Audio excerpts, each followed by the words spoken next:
खुदा जाने ये क्यों हुआ है।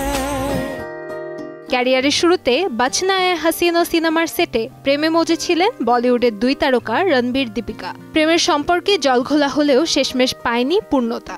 ব্যক্তিগত সম্পর্কের দূরত্ব পর্দা থেকেও করেছিল আলাদা। মান অভিমানের পালা চুকিয়ে প্রায় 10 বছর পর একসঙ্গে পর্দায় ফিরছেন এই চর্চিত জুটি। 1956 সালে মুক্তিপ্রাপ্ত রাজ কাপুরের আইকনিক সিনেমা চোরি চোরির আধুনিক রূপায়ণ করতে যাচ্ছেন নির্মাতা আয়ান মুখার্জি।